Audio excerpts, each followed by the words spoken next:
that's coming up here in this country. And I think we should look at the gospel.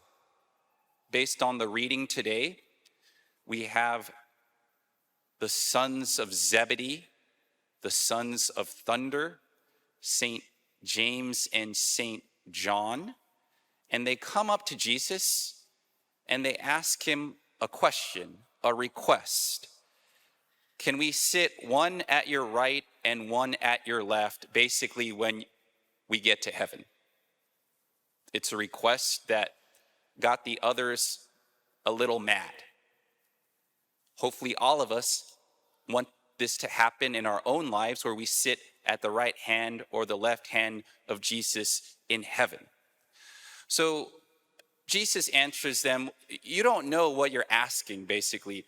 Can you drink the chalice that I am going to drink? Can you be baptized with the baptism that I will experience? In other words, are you willing to suffer?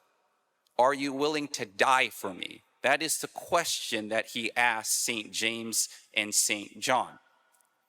And they answer, we can. And he actually tells them they will. They will suffer. They will die for him. So there's a foreshadowing of the life of St. John and St. James.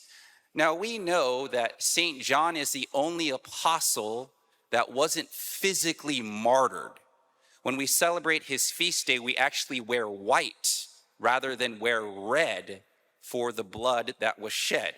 So in a certain sense, St. John was a white martyr, especially because he was the only apostle at the foot of the cross. He suffered.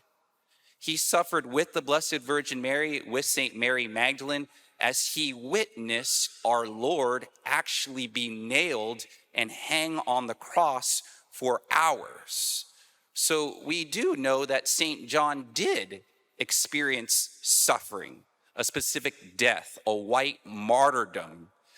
And not only that, one of the last things our Lord did after he died, he entrusted the Blessed Virgin Mary to St. John. Behold your mother. Behold your son, we hear as well. So we have a whole nation, the people of Israel, being entrusted to the Blessed Virgin Mary through St. John. Now, we know St. James was the first apostle to be martyred. He went to Spain shortly after our Lord's resurrection and ascension. And St. James wanted to evangelize in the country of Spain. It wasn't Spain then, but now we know it as Spain. And to tell you the truth, he was very unsuccessful. St. James tried to tell everyone about Jesus, tried to spread the good news. It just basically fell on deaf ears. So he got really discouraged and he was about to stop. And guess what happens? The Blessed Virgin Mary appears to St. James the Apostle and basically tells him, don't worry, I will take care of this place. I will help spread the good news of Jesus Christ to this country. You just do what I tell you to do.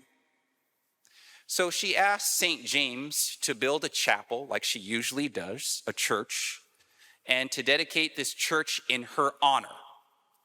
And not only that, a pillar, a wooden pillar appears with a statue of Mary holding the child Jesus and the child Jesus holding a dove.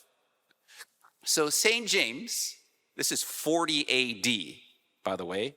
So basically the Blessed Virgin Mary was still living and most likely bilocated to Spain from Jerusalem or the Middle East. So St. James did what the Blessed Virgin Mary told him to do. He built a chapel. He put this pillar in this church, and basically he left. The Blessed Virgin Mary told him, go back to Jerusalem, go back to the Middle East. And we know if you read the Acts of the Apostles, the 12th chapter of the Acts of the Apostles, Herod Agrippa ended up cutting St. James's head off. We could actually read it in the Bible. So what was the result of St. James going to Spain, the Blessed Virgin Mary interceding, especially for this country? Basically, those were the seeds that were planted for the whole country, for the most part of Spain, to be Catholic. It was through the intercession of the Blessed Virgin Mary and the fidelity of St. James, especially by his blood being shed, that Spain became Catholic.